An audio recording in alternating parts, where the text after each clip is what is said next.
नमस्कार, मैं हूं मनोज मानस। उत्तराखंड की खबरों में आपका स्वागत है। खबरों का रुख करेंगे उससे पहले आपको दिखाएंगे इस वक्त की अहम हेडलाइंस।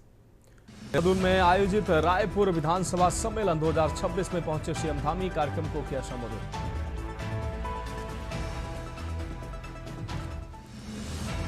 रुद्रप्रयाग में केदारनाथ धाम यात्रा 2026 की तैयारियां तेज, भारी बर्फ हटाने पर काम जारी, जिलाधिकारी के निर्देशन में प्रशासनिक टीमें तैनात। देहरादून में कैबिनेट मंत्री भरत चौधरी बने 2 जिलों के प्रभारी, गणेश जोशी और भरत चौधरी दो जिलों के बने प्रभारी। देहरादून में गैस कालाबाजारी पर प्रशासन सख्त, बिना अनुबंधित वाहनों से डिलीवरी पर कार्रवाई, 50 से ज्यादा जगह पर छापेमारी, 12 से नगर। देहरादून के रायपुर थाने में पीआरडी जवान की मौत, पुलिस द्वारा एमपी एक्ट की कार्रवाई के बाद मौत, परिजनों ने हत्या का आरोप लगाकर किया हंगामा। देहरादून में गोली लगने से बेकसूर की मौत, मॉर्निंग वॉक पर निकला मृतक। आपको बता दें, कार चालकों के बीच हुए विवाद की चपेट में आए। आप देख रहे हैं के न्यूज, खबरों का सारथी।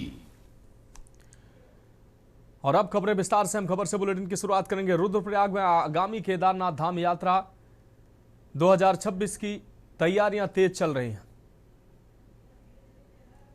और इस बीच सीधा आपको लिए चलते हैं देहरादून, जहां मुख्यमंत्री पुष्कर सिंह धामी क्या कुछ कहना आपको सुनाते हैं। वहाँ क्षतिग्रस्त सड़कों की मरम्मत भी कराई जा रही है। थोड़ा उसके कारण से परेशानी होती है और बीच बीच में काम चलता है तो थोड़ा ये परेशानी आती है। पेयजल व्यवस्था को मजबूत करने के लिए पिछले 4 वर्षों में शहरी क्षेत्रों में 18 नए ट्यूबवेल, 6 ओवरहेड टैंक बनाए गए हैं। ग्रामीण क्षेत्रों में नए ट्यूबवेल और हैंडपंप स्थापित किए गए हैं। पेयजल पाइप लाइनों की मरम्मत की गई है। नई लाइनों के विस्तार का कार्य निरंतर जारी है ताकि हर घर, हमारा संकल्प है कि हर घर तक स्वच्छ जल पहुंचना चाहिए, हर घर नल से जल पहुंचना चाहिए। हमारे प्रधानमंत्री जी का ये बहुत विजन है, इसीलिए उन्होंने जल जीवन मिशन शुरू किया था। इसके साथ साथ सिंचाई के क्षेत्र को और सुचारू जलापूर्ति सुनिश्चित करने के उद्देश्य से आप लोगों के लिए एक बड़ी परियोजना और सौंग डैम बनने जा रहा है। आने वाले समय में जब सौंग डैम बनकर तैयार हो जाएगा तो पूरा देहरादून आने वाले 50 सालों के लिए जो जल स्तर नीचे जा रहा है वो जल स्तर हमारा बिल्कुल मेंटेन हो जाएगा।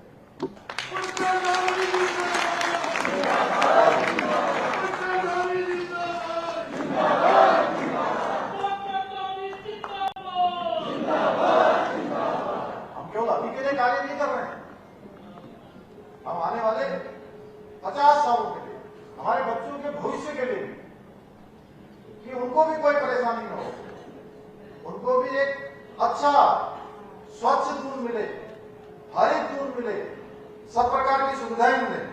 इसके अतिरिक्त डिफेंस कॉलोनी, सियावाला, नेहरू कॉलोनी सहित विभिन्न वार्डों में पार्कों का निर्माण, सौंदर्यीकरण, जीर्णोद्धार किया जा रहा है, जिससे हमारे सभी लोगों को एक स्वच्छ और हरित वातावरण मिले। इसके साथ ही मुख्य मार्गों पर विद्युत लाइनों को भूमिगत करने का कार्य किया जा रहा है। शहरी क्षेत्रों में स्ट्रीट लाइटें लगाई जा रही हैं। यही नहीं, हम आईटी पार्क से पॉलिटेक्निक संस्थान होते हुए मंगलूवाला तक सड़क के चौड़ीकरण और सौंदर्यीकरण का कार्य भी करवा रहे हैं। इसके साथ ही हमने राष्ट्रीय स्तर के खेलों के आयोजनों को ध्यान में रखते हुए एयरपोर्ट थानों से लेकर रिश्वनापुर तक लगभग 25 किलोमीटर लंबी सड़क का निर्माण भी कराया है, जिससे क्षेत्र की कनेक्टिविटी अच्छी हुई है। इतना ही नहीं, हम क्षेत्र में बाढ़ सुरक्षा के लिए नदियों और बरसाती नहरों पर सुरक्षात्मक कार्य भी करा रहे हैं, जिससे आपदा के समय में जो बाढ़ की स्थिति होती है, धन की हानि होती है, उसको रोका जा सके। कमजोर जो आर्थिक रूप से कमजोर हैं उनके लिए दाऊ भाई हमेशा गाते हैं। मेरे ख्याल से जो विवेकाधीन, वैसे तो वो मुख्यमंत्री के विवेक पर होता है, लेकिन ये हमारे विवेक को भी जो है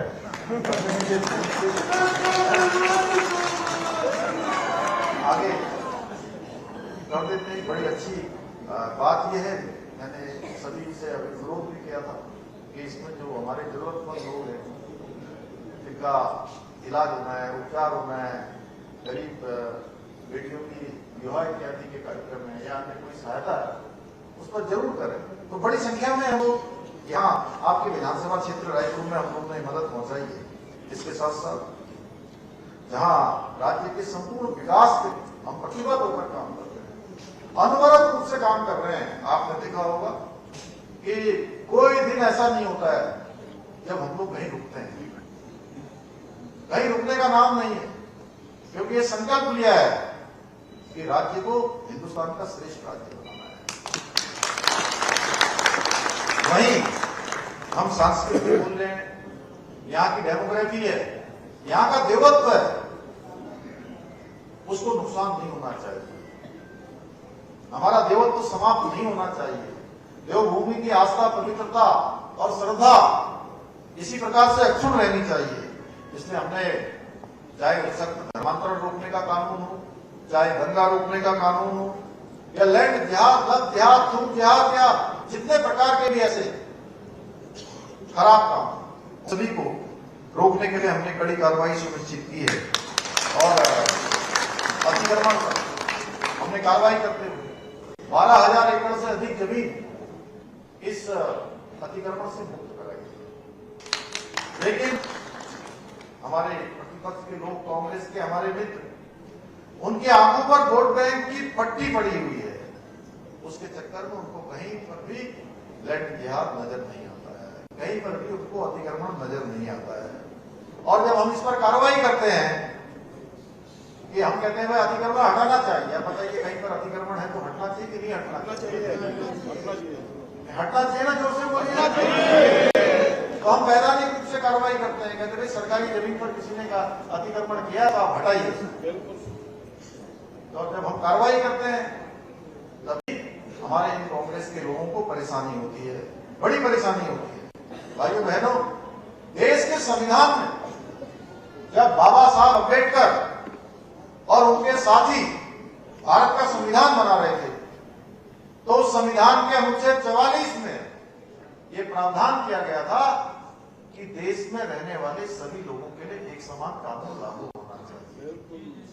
और हमने बाबा साहब के उस स्वप्न को धरातल पर उतारने का काम स्वतंत्र भारत के, आजाद भारत के इतिहास में सबसे पहले कहीं हुआ तो हमारे देवभूमि उत्तराखंड में हुआ। और हमने जब ये कानून लागू किया, पूरे देश भर के जो राष्ट्रवादी लोग थे उन्होंने हमारा प्रोत्साहन किया, हमारी प्रशंसा की।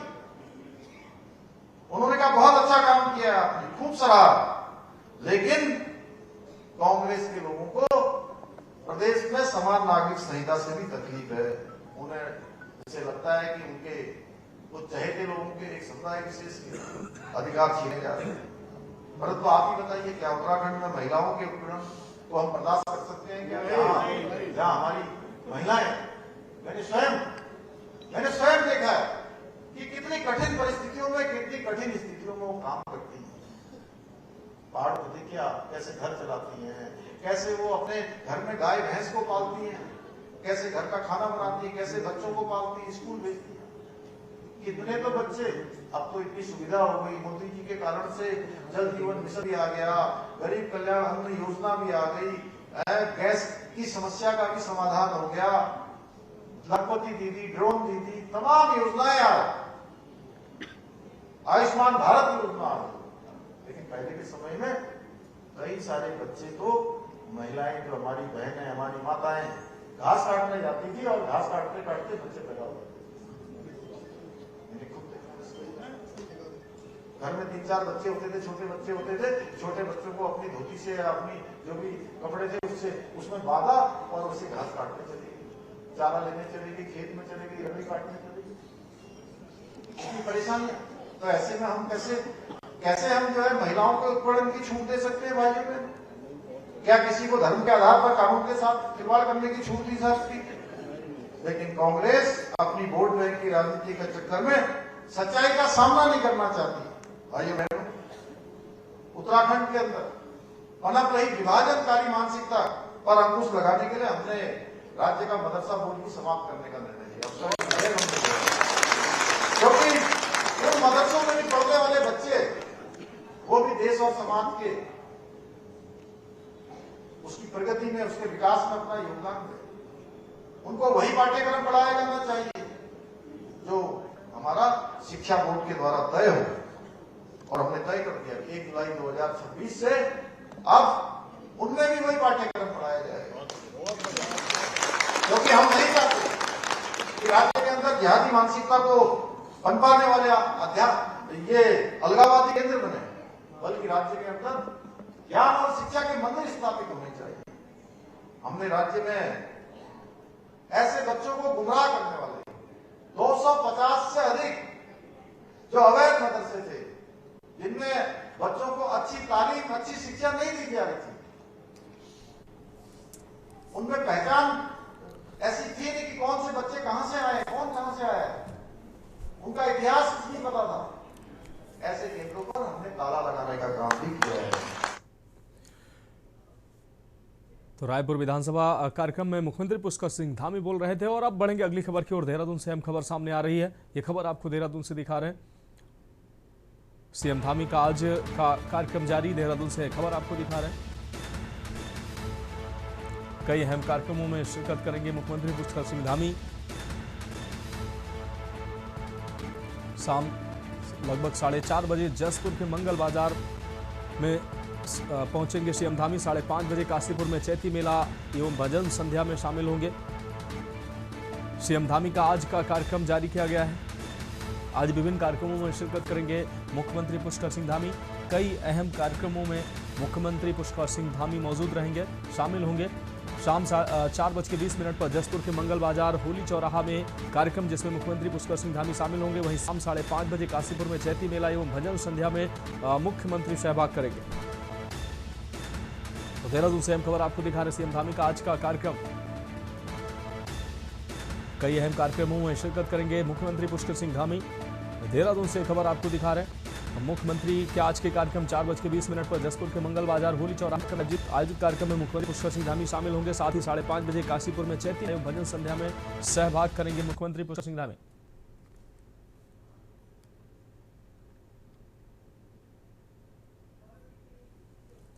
अब बढ़ेंगे अगली खबर की ओर। रुद्रप्रयाग में आगामी केदारनाथ धाम यात्रा 2026 की तैयारियां तेज चल रही हैं। आपको बता दें, जिलाधिकारी के निर्देशन में प्रशासनिक टीमें धाम क्षेत्र और पैदल मार्ग से भारी बर्फबारी जो हुई है, उस बर्फ को हटाने का कार्य युद्ध स्तर पर कर रही हैं। इस दौरान भारत तिब्बत सीमा पुलिस और पुलिस के जवान भी लगातार सहयोग कर रहे हैं, ताकि यात्रा को सुरक्षित और सुगम बनाया जा सके।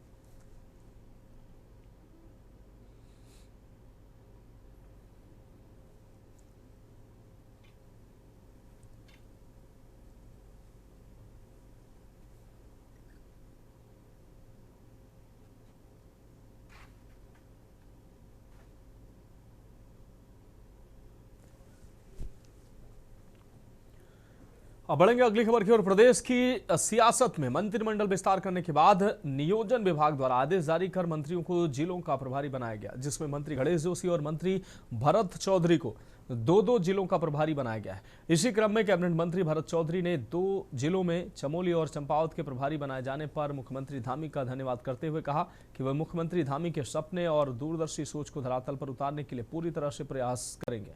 साथ ही भरत चौधरी ने बताया कि उनका प्रयास रहेगा कि वह सरकार की सभी योजनाओं को प्रत्येक व्यक्ति तक पहुंचाने के लिए संकल्पबद्ध तरीके से कार्य करेंगे। चौधरी ने कहा कि जिस गति के साथ मुख्यमंत्री धामी कार्य करते नजर आ रहे हैं, उससे प्रतीत होने लगा है कि एक बार पुनः भाजपा अपनी सरकार प्रदेश में बनाने जा रही है।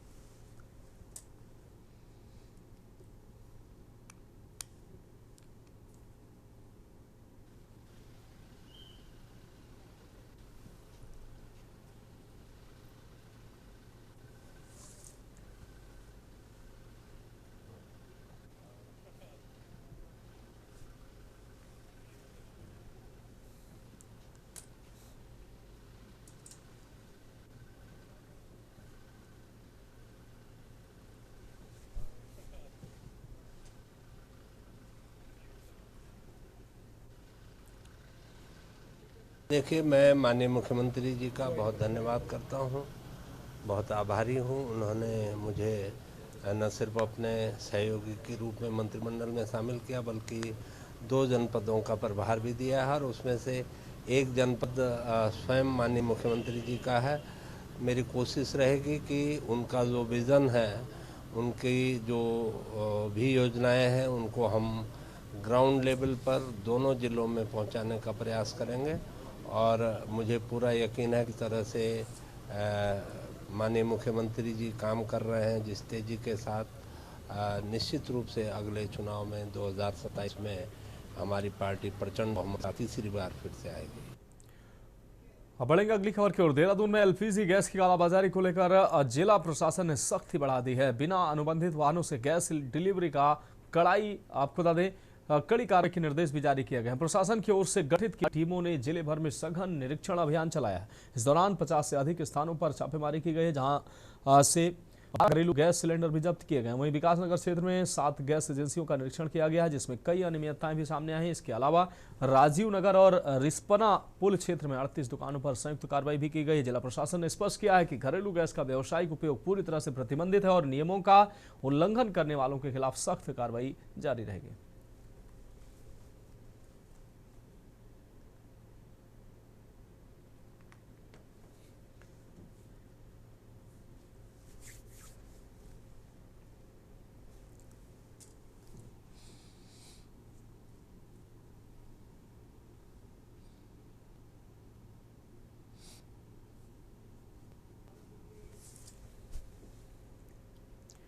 अगली खबर देहरादून से है, जहां राजपुर थाना क्षेत्र में आज सुबह एक दर्दनाक घटना सामने आई, जहां वाहन को पास न देने को लेकर 2 कार सवारों के बीच विवाद हो गया। विवाद बढ़ने पर एक कार सवार ने दूसरी कार के टायर पर गोली चला दी, जिसमें मॉर्निंग वॉक पर निकला एक व्यक्ति गोली की चपेट में आ गया। उपचार के दौरान घायल की मृत्यु हो गई। एसएसपी देहरादून ने घटना की जानकारी मिलने पर तत्काल कार्रवाई की और पुलिस टीम को घटनास्थल पर भेजा। पुलिस ने नाकेबंदी कर सघन चेकिंग अभियान चलाया। सीसीटीवी के माध्यम से आरोपियों की पहचान की जा रही है।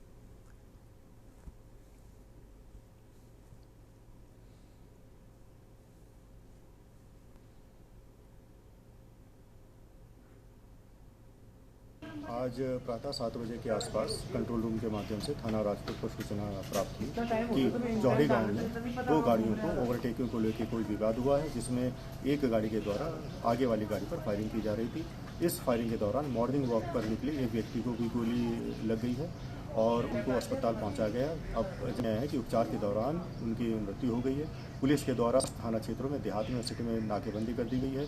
जो गाड़ी है और जो उसमें व्यक्ति सवार है उनके संबंध में सघन चेकिंग की जा रही है और जल्दी ही पुलिस के द्वारा इनको गिरफ्तार कर आगे की कार्रवाई की जाएगी। देहरादून में आयोजित रायपुर में विधानसभा सम्मेलन 2026 में मुख्यमंत्री पुष्कर सिंह धामी ने संबोधन दिया। सम्मेलन में कैबिनेट मंत्री सुबोध उनियाल और विधायक उमेश शर्मा काऊ भी मौजूद रहे। सम्मेलन में महानगर अध्यक्ष समेत बड़ी संख्या में कार्यकर्ताओं की भागीदारी रही। इस कार्यक्रम का मुख्य उद्देश्य आगामी चुनाव को लेकर कार्यकर्ताओं को प्रशिक्षण देना और संगठन को मजबूत करना बताया गया। कार्यक्रम में रणनीति पर मंथन किया गया और जमीनी स्तर पर सक्रियता बढ़ाने पर जोर दिया गया।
अब बात करेंगे अगली खबर की। कोटद्वार में शहीदों की स्मृति को चिरस्थायी बनाए रखने के लिए लंबे समय से यहां शहीद स्मारक बनाने की मांग हो रही है। पूर्व सैनिक संघर्ष समिति लगातार शहीद स्मारक बनाए जाने की मांग करती आई है। पूर्व सैनिक संघर्ष समिति के अध्यक्ष महेंद्रपाल सिंह ने इस बारे में जानकारी देते हुए बताया कि शहीद स्मारक बनाए जाने को लेकर जिला सैनिक कल्याण अधिकारी ने जिलाधिकारी पौड़ी से पत्राचार किया और अब इस पर फैसला डीएम पौड़ी को लेना है।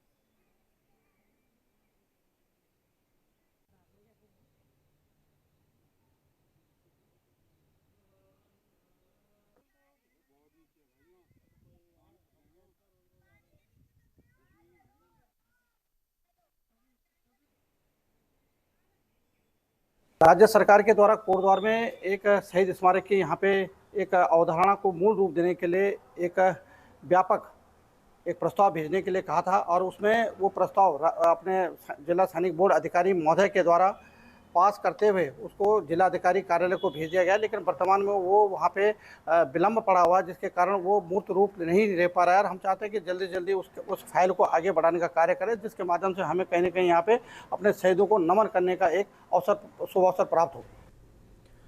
अब बढ़ेंगे अगली खबर की ओर। प्रदेश भर के 304 मंडलों में भारतीय जनता पार्टी के प्रशिक्षण वर्ग लगातार आयोजित हो रहे हैं, जिन्हें पार्टी वैचारिक अनुष्ठान के रूप में देख रही है। इन वर्गों में कार्यकर्ताओं का संगठन की कार्यपद्धति, विचारधारा और चुनाव प्रबंधन जैसे महत्वपूर्ण विषयों पर अलग अलग सत्रों के जरिए प्रशिक्षित किया जा रहा है, जहां खुली चर्चा में कार्यकर्ता सक्रिय भागीदारी निभा रहे हैं। प्रदेश अध्यक्ष महेंद्र भट्ट ने बताया कि अब तक करीब 80 मंडलों में प्रशिक्षण वर्ग पूरे हो चुके हैं और 14 अप्रैल तक सभी मंडलों में ये प्रक्रिया संपन्न हो जाएगी। उन्होंने कहा कि वरिष्ठ कार्यकर्ता तय विषयों के साथ मंडलों में पहुंचकर कार्यकर्ताओं को प्रशिक्षित कर रहे हैं, जिससे संगठनात्मक मजबूती के साथ साथ चुनावी रणनीति को भी धार दी जा रही है।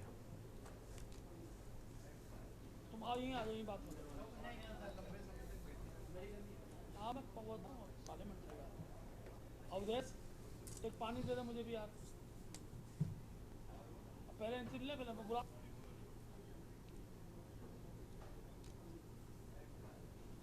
यही बात मैं दिल्ली था ना, पार्लियामेंट में अवधेश एक पानी दे दे मुझे भी यार,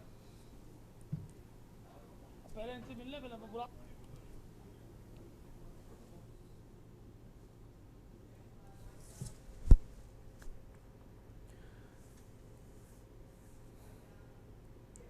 फिलहाल उत्तराखंड की खबरों में अभी के लिए मेरे साथ इतना ही। मुझे दीजिए इजाजत और आप देखते रहिए के न्यूज़ इंडिया।